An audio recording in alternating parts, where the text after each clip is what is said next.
Well, the president today saying that he's working with South American nations in assisting with Venezuela's humanitarian crisis. President Trump called the situation an example of what socialism produces. We're working with Colombia, we're working with Brazil, we're working with other countries on a humanitarian basis.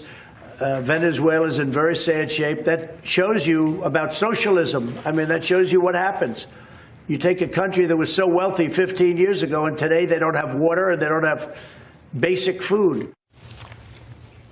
Well, the president also making it clear that the largest country in South America, Brazil, should expand their trading relationship with the United States. The president calling for a free trade relationship between Brazil and the United States. I sat down with the Brazilian foreign minister to talk about the possibilities that President Trump has put forward, and he and President Bolsonaro's shared vision for the two countries. We're joined now by the Foreign Minister of Brazil, Ernesto Araújo. Great to have you with us, and welcome to Fox Business. We want to start with first the relationship between the United States and Brazil, the two largest countries in this hemisphere. It's an extraordinary opportunity. The president says he wants to see a strong, significant relationship with Brazil. Your thoughts? Great to be here, Lou. That's the moment to build the relationship we always wanted to. Brazilians always wanted with the United States. Brazilian governments for a long time denied that possibility. They assumed anti-American stances, but the natural thing to do was always to have a strong partnership.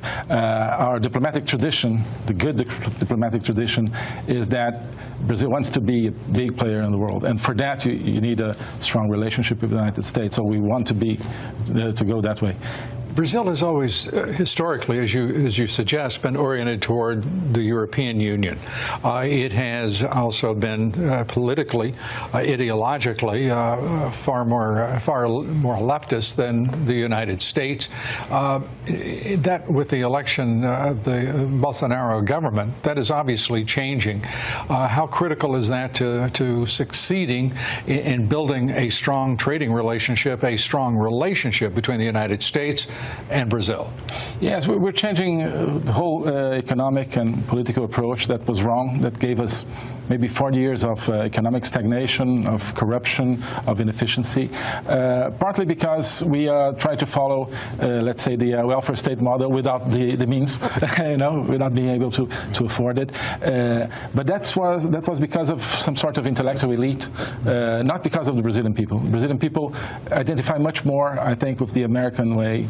They want to be entrepreneurs, they want to be free, they want to have an open economy, and that's what we're trying to accomplish. And that's the way for us to break that cycle of stagnation and corruption. It's interesting because the presidents of the United States and Brazil are two men who are populist, who are reorienting their countries and their economic systems and their national perspectives toward balanced trade, a representation of the people of both countries in their government rather than of the elites. And globalism has become, in point of fact, a dirty word, certainly in discussions with this government, and I take it in discussions with your government as well. That's right.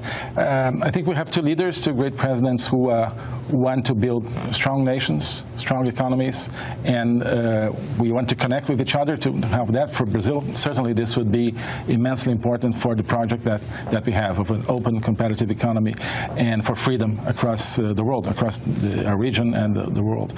And the globalist mainstream, so to say, doesn't like President Trump, doesn't like President Bolsonaro, because they know what we stand for. We stand for basically ruling for the people. That should be what democracy is about. For some reason, we have those elites that through the media in Brazil and maybe in Europe, elsewhere, try to control what people want.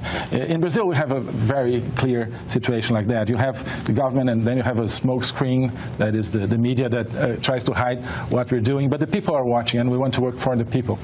Yeah, the president has branded most of our national leftist media as fake news. Yes. And the American people and the Brazilian people, neither are fools, and they see what is happening and where their leaders would like to redirect their economies and indeed their countries. And it's an exciting prospect for both.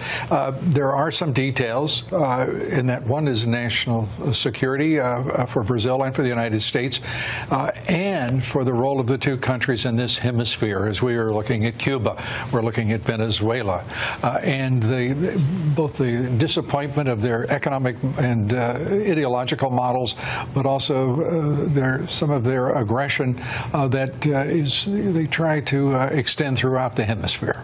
Yes, that's a big concern for us. We want to stand for freedom across the hemisphere, for real, not just in words. And we want to get rid of dictatorships in this hemisphere. For a moment, it looked like dictatorships and totalitarian regimes were on the wane across the hemisphere, but they always find a way of trying to come back. So we want to partner with the U.S., with other democratic countries across the region to help Venezuelans recover their democracy.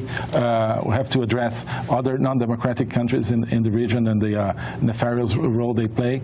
And that's not only for solidarity, so to say, but because we want to live in a safe region. And this region will only be safe, this hemisphere will only be safe, if we get rid of those left-wing totalitarian regimes. Mr. Foreign Minister, it's an exciting a moment in the history of both Brazil and the United States. We look forward to talking to you a great deal more in the future.